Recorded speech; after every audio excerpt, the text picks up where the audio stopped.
Halo semua, selamat datang di channel YouTube Gol Terakhir. Kali ini kami akan membagikan kumpulan berita Timnas Indonesia terbaru hari ini, di antaranya sebagai berikut. Mengejutkan, beredar bocoran, inilah analisis UEFA soal kekuatan baru Timnas Indonesia. Susul Sandy Walsh dan Eliano Reijnders, 5 pemain Timnas Indonesia dicoret Patrick Kluivert jelang laga kontra Cina. Siapa saja ya mereka? Sambut target Erick Thohir. Ini langkah Gerard van den Burg matangkan persiapan Timnas Indonesia U23. Mantap Pak Ketum. Berkelas? Begini reaksi berkelas Erick Thohir usai ajakan uji coba Timnas Indonesia ditolak mentah-mentah oleh Malaysia. Yuk simak ulasan terlengkapnya sebagai berikut.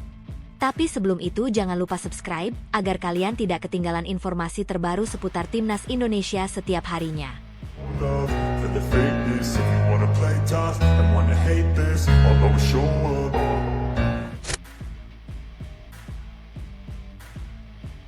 Mengejutkan, beredar bocoran, inilah analisis UEFA soal kekuatan baru Timnas Indonesia. Tak ada asap jika tak ada api. Dan tampaknya, bara prestasi Timnas Indonesia kini mulai menjalar hingga ke jantung sepak bola dunia. Satu persatu pengakuan mulai datang. Kali ini, dunia dikejutkan oleh sebuah laporan bocoran yang mencuat dari lingkungan internal UEFA, badan tertinggi sepak bola Eropa. Sebuah analisis rahasia yang membedah kekuatan baru yang tengah tumbuh dari Asia Tenggara, sebuah negeri kepulauan yang dulunya dipandang sebelah mata dalam peta kekuatan global, Indonesia. Bukan kebetulan jika dalam beberapa bulan terakhir sorotan mata dunia mengarah ke skuad merah putih. Di bawah kendali pelatih kepala asal Belanda, Patrick Kluivert, ex-striker legendaris Barcelona dan Timnas Belanda, Timnas Indonesia menjelma menjadi entitas sepak bola baru yang tidak hanya menarik atensi regional, namun juga mengusik peta pengamatan UEFA. Yang mengagetkan, analisis ini tidak hanya sekadar mencatat performa, tetapi mengulas mendalam bagaimana Indonesia kini menjadi contoh revolusi modernisasi sepak bola Asia dengan sentuhan Eropa. Bocoran dokumen yang pertama kali muncul melalui jaringan jurnalis investigasi Belanda dan kemudian dikutip dalam forum-forum internal UEFA, menunjukkan bahwa Timnas Indonesia dinilai sebagai salah satu emerging national teams, atau tim nasional berkembang dengan potensi kejutan tertinggi dalam siklus Piala Dunia 2026. Salah satu bagian menarik dari dokumen tersebut bahkan menggunakan kata-kata tegas, Indonesia, once a sleeping giant in football, is now awakening with the arsenal of European tactical precision, South American flair, and Southeast Asian resilience. UEFA memulai analisanya dengan menyebut nama-nama yang menjadi poros dari kebangkitan ini. Tom Haaien, gelandang kelahiran Belanda, menjadi jantung permainan Timnas Indonesia di era baru. UEFA menilai Haaien sebagai salah satu gelandang bertalenta dari sistem sepak bola Belanda yang kini menjadi otak lini tengah Garuda.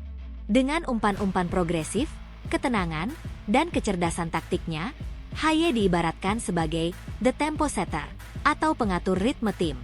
Di sisi lain, Ulla Romeni, striker muda yang juga berasal dari Belanda, dikategorikan sebagai senjata tersembunyi Indonesia.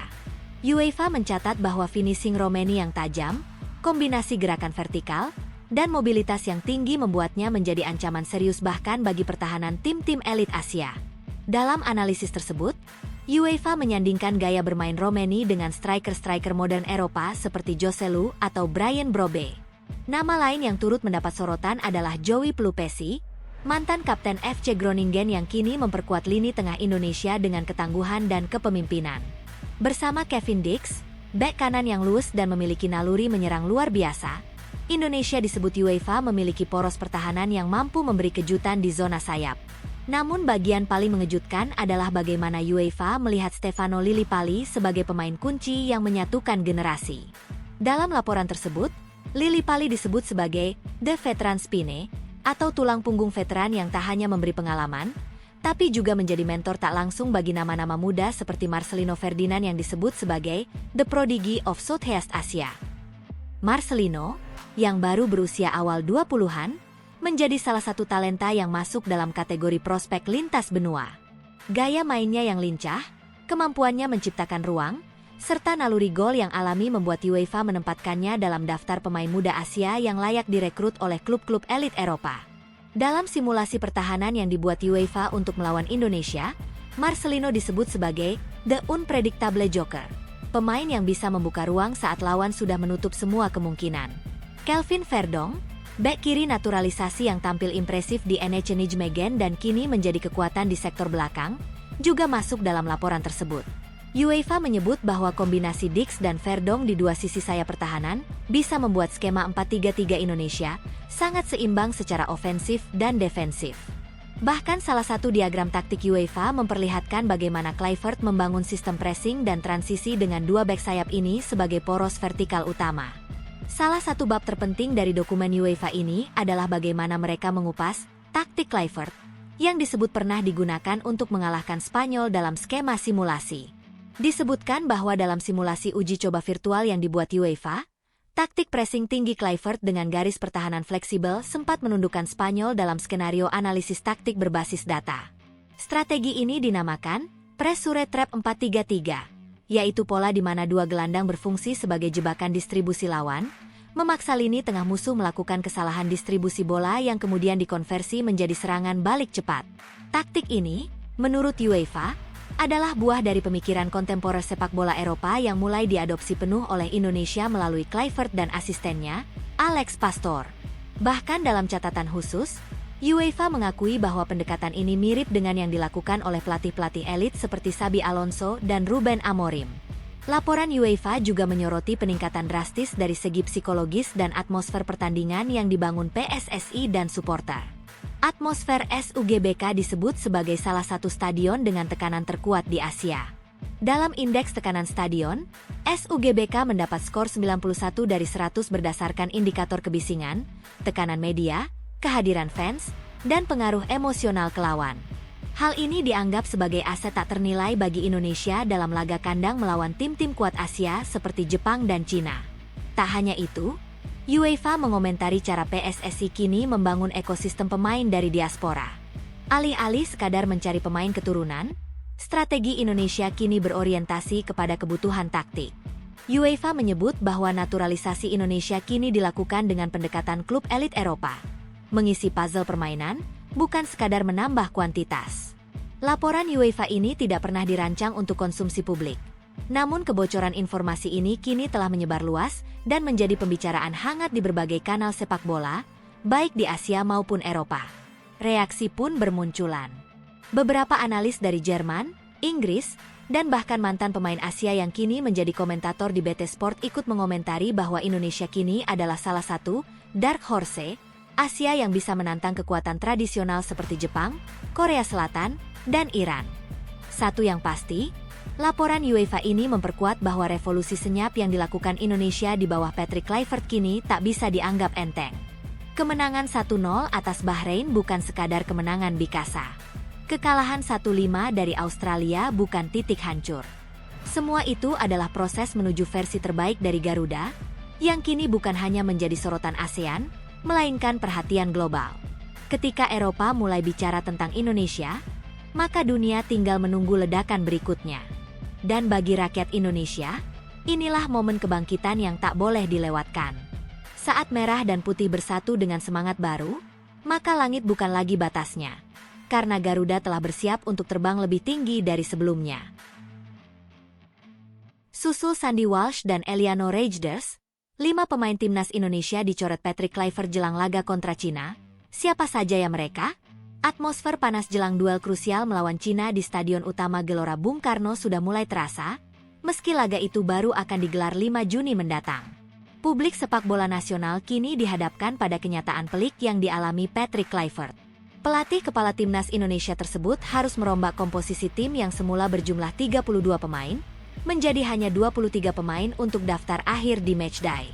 Hal ini menjadi tantangan tersendiri bagi ex-striker Barcelona itu, yang baru saja memulai eranya bersama Garuda.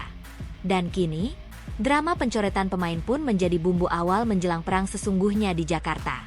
Sejak pemanggilan resmi diumumkan oleh PSSI pada pertengahan Mei lalu, sederet nama langsung menjadi sorotan. Banyak di antaranya merupakan wajah-wajah yang sudah familiar bagi publik, seperti Tom Haye, Kelvin Verdong, Kevin Dix, hingga sang wonderkid Marcelino Ferdinand. Namun tak semua nama besar bisa dipertahankan. Di tengah proses pemusatan latihan, TC, yang dimulai sejak 26 Mei 2025 di Bali, satu persatu pemain harus dicoret dari skuad. Bukan karena performa buruk, tetapi lebih karena alasan teknis, cedera, maupun skorsing. Pencoretan pertama diumumkan lebih awal. Septian Bagaskara harus angkat kaki lebih cepat dari Bali akibat cedera yang dialaminya jelang TC dimulai. Kluivert tak mau mengambil risiko, dan memutuskan untuk memanggil Beckham Putra sebagai pengganti. Ini sekaligus membuka peluang bagi gelandang kreatif Persib itu untuk membuktikan dirinya di mata pelatih asal Belanda tersebut. Lalu, badai kehilangan belum berhenti. Pada Kamis, 29 Mei 2025, giliran Eliano Reijnders yang harus keluar dari daftar. Gelandang berkarakter box-to-box itu tengah menanti kelahiran anak keduanya di Belanda. Meski PSSI sempat berharap Reijnders bisa menyusul ke pemusatan latihan, sang pemain memutuskan untuk tetap tinggal bersama keluarganya demi momen pribadi yang tak tergantikan. Maka, pencoretan Reijnders tak terelakkan. Dan drama semakin intens saat Sandy Walsh resmi diumumkan absen pada Sabtu pagi, 31 Mei 2025. Bek kanan andalan timnas Indonesia itu mengalami cedera saat memperkuat klubnya, Yokohama F. Marinos, dalam laga J-League. Cedera tersebut tampaknya cukup serius untuk membuat tim medis memutuskan bahwa ia tidak akan cukup fit untuk tampil di dua laga penting melawan Cina dan Jepang. Maka, pengumuman resmi melalui akun media sosial timnas pun mengukuhkan kepergian Walsh dari skuad. Namun cerita belum berhenti sampai di situ. Dua nama lain, yakni Marcelino Ferdinand dan Martin Paes, juga dipastikan tak bisa tampil pada laga melawan Cina. Bedanya, absennya mereka bukan karena cedera, melainkan akumulasi kartu kuning yang membuat mereka harus menjalani skorsing satu laga. Kendati demikian, keduanya masih bisa memperkuat Indonesia saat tandang ke Jepang pada 10 Juni mendatang. Total, sudah 5 pemain dipastikan tidak bisa dimainkan saat laga di SUGBK. Septian Bagaskara, cedera; Eliano Reijnders, alasan keluarga; Sandy Walsh, cedera; Marcelino Ferdinand, skorsing; dan Martin Paes, skorsing. Namun itu belum cukup. Dengan regulasi FIFA yang hanya mengizinkan 23 pemain didaftarkan saat matchday, dan jumlah skuad saat ini masih 27 pemain aktif, maka Patrick Kluivert masih harus mencoret 5 nama lagi. Hal ini menjadi dilema besar bagi sang pelatih, terutama karena banyaknya pemain yang tampil meyakinkan selama sesi latihan di Bali. Namun beberapa sektor kini menjadi sorotan, karena potensi pencoretan paling besar terjadi di posisi tersebut. Salah satunya adalah posisi penjaga gawang. Dengan Paes tak bisa dimainkan, tersisa 4 nama: Emil Audero, Hernando Ari, Nadeo Argawinata, dan Reza Arya. Dari keempatnya, hanya satu yang akan mendapat tempat sebagai starter. Audero hampir pasti menjadi pilihan utama, menyusul kualitas dan pengalamannya di Serie A. Maka, Hernando, Nadeo, dan Reza harus memperebutkan 2 posisi tersisa. Artinya, 1 dari 3 kiper lokal itu hampir pasti akan dipulangkan atau dicoret dari daftar matchday. Di sektor pertahanan, posisi bek kiri menjadi tempat kompetisi yang paling ketat.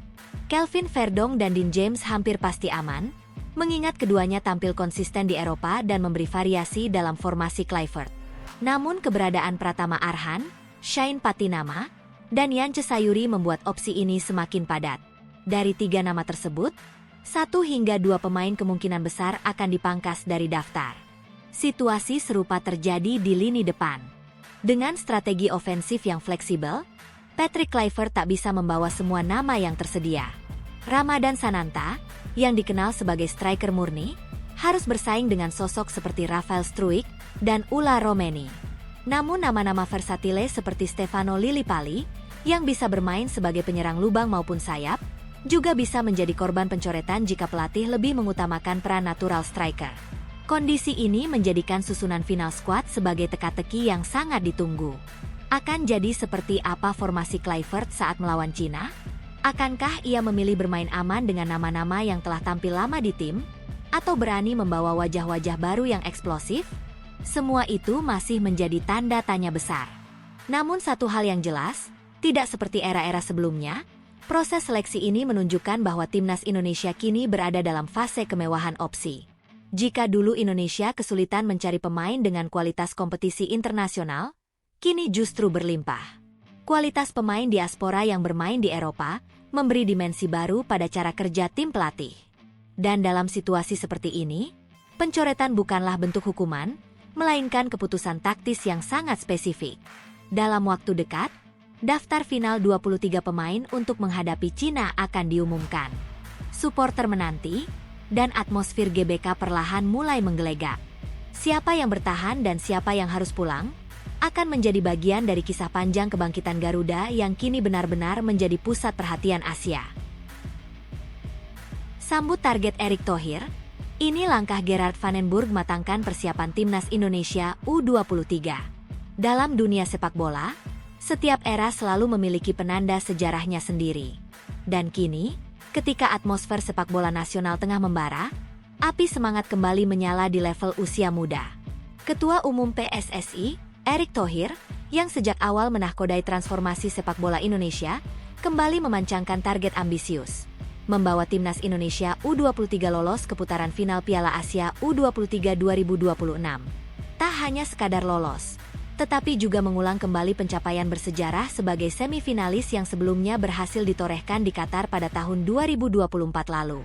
Target itu bukan isapan jempol semata. Di baliknya ada semangat, komitmen, dan visi besar untuk menjadikan sepak bola Indonesia tidak hanya disegani di Asia Tenggara, tetapi juga diperhitungkan secara serius di tingkat benua. Dengan menggandeng pelatih berpengalaman asal Belanda, Gerard Vandenburg, PSSI menyusun langkah-langkah strategis untuk memastikan skuad Garuda Muda tampil tak hanya kompetitif, namun juga menakutkan di setiap jengkal lapangan yang mereka injak. Timnas Indonesia U23 tergabung di Grup J dalam kualifikasi Piala Asia U23 2026 bersama tim kuat Korea Selatan U23, serta dua negara lain yakni Laos U23 dan Makau U23. Dalam undian yang dilakukan AFC, Indonesia mendapatkan kehormatan sebagai tuan rumah untuk semua pertandingan di grup ini. Sebuah keistimewaan yang tak boleh disia-siakan. Bermain di kandang sendiri berarti energi supporter akan menjadi bahan bakar tambahan. Lantunan lagu kebangsaan di SUGBK atau stadion manapun yang ditunjuk nanti bukan hanya formalitas pembuka pertandingan, tetapi gema nasionalisme yang menyatu dalam denyut nadi para pemain muda di lapangan. Erick Thohir, dalam pernyataan resminya yang dirilis pada Jumat, 30 Mei 2025, menegaskan betapa pentingnya momen ini. Target kami jelas, lolos ke Piala Asia U23 2026 dan mengulang prestasi sebagai semifinalis pada edisi sebelumnya di Qatar. Kami ingin konsistensi. Kami ingin tim muda kita terbiasa dengan atmosfer kompetisi besar dan jadi tulang punggung tim senior ke depan, ungkapnya tegas. Untuk mencapai target tersebut, langkah pertama yang dilakukan adalah menjadikan Piala AFF U23 2025 sebagai batu loncatan ideal. Turnamen yang dijadwalkan bergulir pada Juli 2025 itu akan menjadi ajang pemanasan strategis sebelum kualifikasi sesungguhnya di bulan September. Vandenburg sadar, tanpa ujian kompetitif yang cukup, tidak mungkin membentuk tim yang siap mental maupun teknis menghadapi Korea Selatan U23, tim yang secara tradisi adalah raksasa Asia. Latihan perdana skuad U23 akan dimulai pada tanggal 21 Juni 2025 dengan Jakarta sebagai pusat pelatihan. Vandenburg menilai ibu kota memiliki fasilitas terbaik dan akses mudah bagi para pemain yang datang dari berbagai penjuru daerah dan luar negeri. Kami akan mulai tanggal 21 dan tetap berada di Jakarta. Dengan waktu yang cukup panjang, saya yakin tim ini bisa dipersiapkan secara maksimal, ujarnya dengan nada optimistis. Pelatih yang memiliki pengalaman menangani berbagai kelompok usia di Belanda ini juga membawa metode Eropa yang menitikberatkan pada pembentukan karakter dan taktik, bukan hanya kemampuan fisik. Dalam beberapa kesempatan, Vandenburg kerap menekankan bahwa pemain muda Indonesia memiliki bakat yang luar biasa, namun seringkali tidak terbiasa dengan tekanan tinggi yang datang dalam turnamen besar. Oleh karena itu, pemusatan latihan kali ini tidak hanya akan fokus pada kebugaran dan permainan, tetapi juga mentalitas juang. Skuad yang dipanggil untuk mengikuti latihan nanti masih belum diumumkan secara resmi, namun diprediksi akan dihuni oleh sejumlah nama yang sebelumnya tampil gemilang di Piala Asia U23 2024 serta SEA Games. Selain teknis, Vandenburg juga melakukan pendekatan psikologis dengan para pemain. Ia menginginkan atmosfer kekeluargaan yang kuat dalam tim. Mereka harus bermain seperti satu keluarga. Bukan karena pelatih menyuruh mereka bermain, tapi karena mereka tahu satu sama lain saling bergantung. Inilah cara tim besar dibentuk, ucapnya dalam wawancara singkat bersama media Belanda. Persaingan di grup memang tidak mudah. Korea Selatan U23 bukan hanya tim kuat di atas kertas, tapi juga telah berulang kali menjadi semifinalis dan finalis Piala Asia U23. Laos dan Makau memang dianggap lebih lemah. Namun dalam format turnamen singkat, satu kesalahan kecil bisa berakibat fatal. Itu sebabnya PSSI tak mau ambil risiko. Mereka ingin Indonesia menjadi pemuncak grup, bukan hanya menargetkan posisi runner-up terbaik. Sebanyak 44 negara Asia dibagi ke dalam 11 grup, dan hanya para juara grup serta 4 runner-up terbaik yang akan lolos ke putaran final. Dengan kata lain, menjadi runner-up saja belum tentu aman. Indonesia harus menang di setiap pertandingan, mencetak banyak gol, dan menjaga selisih gol jika ingin membuka pintu ke putaran final tanpa banyak bergantung pada hasil dari grup lain. Di sisi lain, keuntungan bermain di kandang tidak datang tanpa tekanan. Suporter Indonesia dikenal sangat fanatik dan penuh harapan. Itu bisa menjadi motivasi luar biasa, tapi juga beban jika pemain tidak siap mental. Disinilah kejelian Van den Burg diuji. Ia harus mempersiapkan skuad yang tak hanya cerdas dalam bermain, tapi juga tenang dalam tekanan, konsisten di tengah sorakan, dan disiplin menghadapi provokasi lawan. Erick Thohir berharap persiapan yang matang bisa membentuk generasi baru Garuda Muda yang tak hanya hebat di turnamen regional, tetapi mampu bersinar di level Asia. Jika target lolos ke putaran final Piala Asia U23 2026 berhasil dicapai, maka jalan menuju Olimpiade 2028 bukan lagi impian semata. Di balik semua ini, satu hal yang pasti, sepak bola Indonesia sedang menapaki jalan panjang menuju kematangan.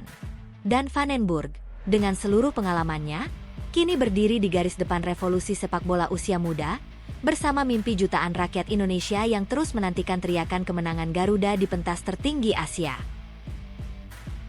Mantap Pak Ketum. Berkelas? Begini reaksi berkelas Erick Thohir usai ajakan uji coba timnas Indonesia ditolak mentah-mentah oleh Malaysia. Langit sepak bola Asia Tenggara kembali bergemuruh, kali ini bukan karena dentuman gol dari kaki seorang penyerang atau teriakan histeris supporter yang memadati stadion, melainkan oleh sebuah gestur diplomatik yang menyiratkan lebih dari sekadar sepak bola. Ya, di tengah gegap gempita persiapan timnas Indonesia menuju ronde keempat kualifikasi Piala Dunia 2026 zona Asia, terselip kisah yang tak kalah menggugah. Sebuah ajakan uji coba yang dilemparkan oleh Ketua Umum PSSI, Erick Thohir, kepada Malaysia, namun dibalas dengan penolakan mentah-mentah. Dan dari sanalah, sebuah reaksi yang mencerminkan kedewasaan, ketenangan, sekaligus kelapangan hati seorang pemimpin lahir. Dengan kelas, bukan emosional. Erick Thohir, sosok yang kini tak hanya dikenal sebagai Menteri BUMN Republik Indonesia, tetapi juga arsitek utama dalam kebangkitan sepak bola nasional, kembali menunjukkan bagaimana sepak bola seharusnya menjadi panggung persaudaraan, bukan sekadar persaingan. Ia dengan terang mengutarakan niat tulus untuk mempertemukan kembali dua kekuatan klasik di Asia Tenggara, Indonesia dan Malaysia, dalam laga persahabatan yang diagendakan dalam jendela FIFA Matchday September 2025. Namun sayangnya, undangan itu berujung pada penolakan dari pihak Federasi Sepak Bola Malaysia, FAM. Dan meski nada penolakan itu seolah menampar niat baik dari kubu merah putih, Erick tak lantas bereaksi negatif. Justru ia menanggapi penolakan itu dengan kalimat sederhana, penuh makna, namun syarat pesan moral, memang kita sudah lama, sudah kangen bertemu dengan Malaysia. Kalimat itu tak sekadar ucapan ringan. Di baliknya, tersimpan romantika panjang rivalitas yang berbalut darah serumpun. Indonesia dan Malaysia terakhir kali bertemu di level senior pada Piala AFF 2020, ketika skuad asuhan Shin Taeyong sukses menumbangkan Harimau Malaya dengan skor telak 4-1. Kemenangan yang hingga kini masih dikenang sebagai pembuktian bahwa generasi baru Garuda telah terlahir. Kini, ketika PSSI tengah bersiap menggelar turnamen mini bertaraf internasional yang rencananya akan diikuti oleh Indonesia, Kuwait, Lebanon, dan Malaysia, justru sang tetangga menolak partisipasi. Kuwait dan Lebanon sudah menyatakan kesiapan mereka. Malaysia? Tidak. Tak ada alasan yang jelas, tak ada penjelasan terbuka. Hanya penolakan. Tentu bagi sebagian publik, ini mengecewakan. Terlebih, Erick Thohir dan jajaran PSSI tengah menata sebuah sistem yang ingin memperkuat fondasi sepak bola nasional, salah satunya dengan memperbanyak pertandingan internasional berkualitas. Tapi alih-alih merespons dengan retorika keras atau sindiran tajam, Eric justru menuturkan bahwa ia memahami, mungkin ada pertimbangan dari pihak Malaysia yang belum ia ketahui. Namun mungkin tim senior Malaysia ada pertimbangan lain, ucapnya tenang. Sikap itu, reaksi itu, di tengah hiruk-pikuk dunia sepak bola yang penuh ego dan sentimen, adalah simbol keteguhan hati seorang pemimpin sejati. Ia menolak masuk ke pusaran konflik kosong. Ia memilih berada di jalur kolaboratif, tak ingin memutus simpul persaudaraan yang sudah terjalin ratusan tahun antara dua bangsa. Namun di balik semua itu, tak bisa dipungkiri bahwa penolakan Malaysia telah menciptakan ruang yang berbicara banyak. Saat Indonesia sedang naik daun, dengan tiket laga internasional ludes dalam hitungan jam, stadion yang selalu penuh, dan nama besar seperti Cristiano Ronaldo bahkan angkat topi terhadap atmosfer sepak bola nasional, Malaysia justru menolak peluang untuk ikut serta dalam panggung besar tersebut. Sebuah keputusan yang menimbulkan tanya, mungkinkah ini karena beban sejarah, trauma dari kekalahan 4-1 lalu, atau strategi yang sedang disimpan rapat-rapat? Tentu hanya FAM yang tahu. Namun, publik sepak bola Asia Tenggara tak bisa memalingkan mata dari kenyataan bahwa Malaysia kini tampak semakin menjauh dari bayang-bayang rivalitas yang dulu sempat mereka banggakan. Menariknya, tanpa perlu mengundang, takdir rupanya justru mempertemukan Indonesia dan Malaysia dalam panggung berbeda. Bukan di level senior, melainkan di ajang Piala AFF U23 2025 yang akan digelar pada 15 hingga 31 Juli mendatang di Indonesia. Dan disinilah ucapan Erick Thohir berubah dari diplomasi menjadi satir halus namun menggigit. Ternyata ini bukan diundang tapi dipaksa harus datang. Kalimat itu, dengan senyum dan gaya khas Erick, sontak menyulut reaksi beragam dari netizen. Ada yang tertawa, ada yang mengangguk, ada pula yang menyebutnya sebagai bentuk karma sepak bola. Namun di atas semua itu, ini adalah realitas bahwa dalam dunia olahraga, garis takdir bisa mengecoh rencana manusia. Piala AFF U23 2025 nanti akan diselenggarakan di dua stadion megah. Stadion Utama Gelora Bung Karno, SUGBK, Jakarta, dan Stadion Patriot Candrabaga, Bekasi. Indonesia sebagai tuan rumah, otomatis tergabung di grup A bersama Filipina, Brunei Darussalam, dan Malaysia. Ya, Malaysia yang menolak diundang, kini harus datang sebagai peserta yang lolos dari undian. Gerald van den Burg, pelatih anyar timnas U23, pun akan memimpin skuad Garuda Muda untuk membuktikan bahwa generasi ini tidak kalah tajam dibandingkan senior mereka. Dengan pemain-pemain seperti Arhan Fikri, Witan Sulaiman, Welber Jardim, dan Hugo Samir, publik Indonesia tak sabar menyaksikan apakah Malaysia masih bisa bersaing atau hanya menjadi penonton dalam pesta sepak bola Asia Tenggara. Sejak penunjukan Van den Burg, Indonesia U23 sudah bersiap diri untuk dua hal besar: membuktikan superioritas di kawasan dan memastikan langkah mulus menuju kualifikasi Piala Asia U23 2026. Maka laga melawan Malaysia, meskipun hanya di level U23, akan menjadi lebih dari sekadar pertandingan. Ini akan menjadi panggung harga diri. Dan di tengah semua skenario dramatis ini, sosok Erick Thohir kembali menjadi tokoh sentral. Ia bukan hanya menggagas pertemuan, tetapi juga menerima penolakan dengan kepala tegak, dan akhirnya menyambut pertemuan takdir dengan kalimat yang membuat satu Asia Tenggara ikut tersenyum. Kelas itu tidak dibentuk oleh jabatan, melainkan oleh tindakan.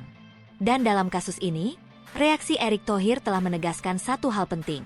Sepak bola Indonesia tak lagi bermental kecil. Kita tak lagi mengejar pengakuan. Kita justru menjadi panggung yang dicari banyak negara. Dan bagi yang menolak, mereka akan tetap datang. Entah dengan undangan, atau dengan jalur undian. Sejarah kadang punya cara sendiri untuk menyelesaikan pertarungannya.